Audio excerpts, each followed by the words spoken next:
In this video, we're looking at annuities. Now, a typical example of an annuity is when someone puts a lot of money aside whilst they're working, and that's what we'd call superannuation.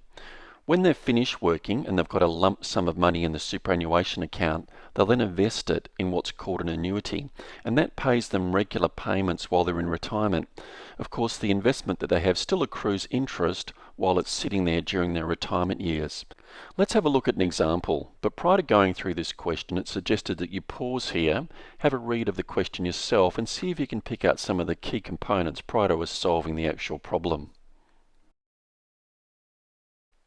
So here's the key thing with the question. You can see in red the actual thing that we're being asked is how many years will this account last for if we're providing $4,000 every month based on a starting amount of $600,000 in an account which accrues interest at 6% per annum compounded monthly.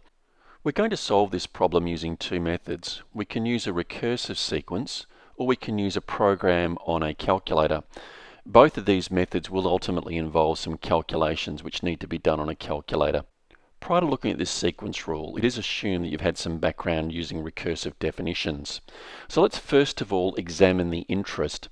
If we're paying 6% per annum compounded monthly, that's extra on what we've already got. So if the TN represents the amount of money in our account, we know if we multiply that by 1, we get the same amount, and the bit in blue is a little bit extra. That's the interest. Let's have a look at how we actually put those values into that part of the bracket. We know that it's 6% per annum. You can see here in red that 6 is over 100 because that represents 6%.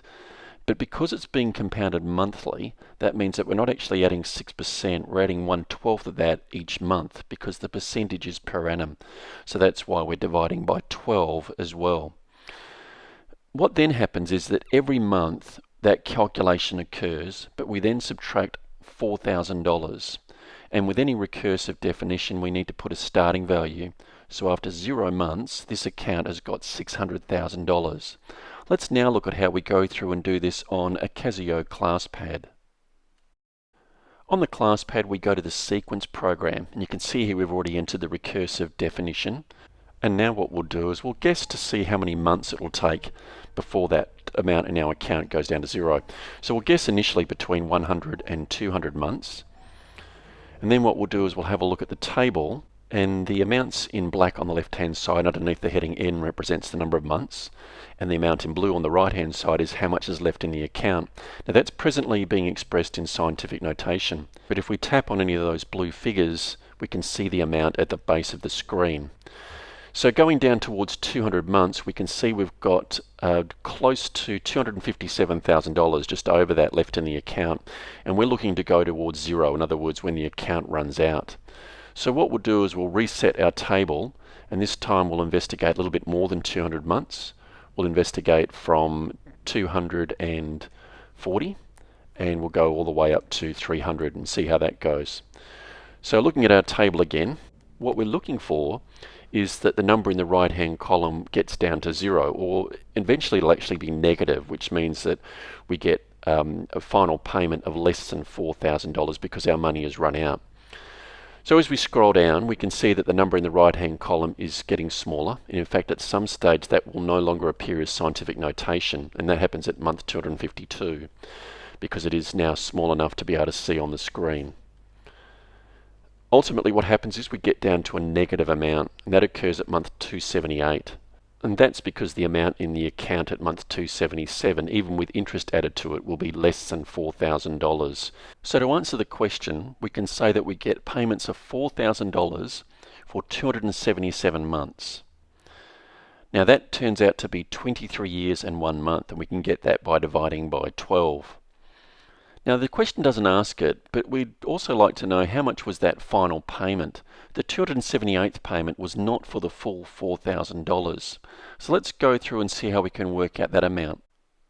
Using the calculator, we were able to see that there was $3,787.30 still in the account after 277 months of payments. But that has some interest added to it for the last payment.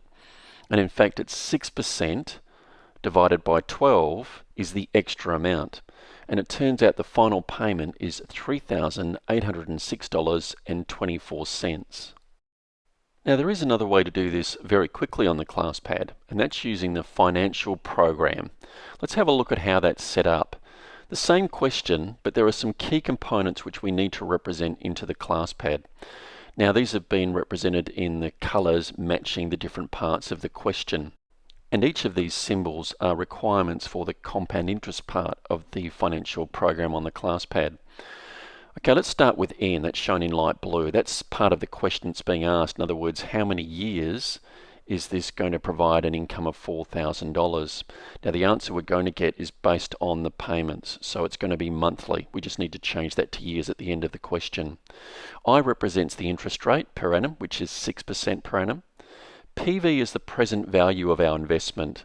Now it's represented with a negative because that's money that we've given away and someone else is holding for us at the moment in an investment. So if you like, it's gone out of our pocket, it's a negative amount. Whilst it is still our money, it's not with us at the moment. PMT refers to the payment, which is $4,000 per month. FV is the future value, in other words, how much the account will be worth at the end of the question we're trying to solve. In other words, when the money runs out, the future value is 0.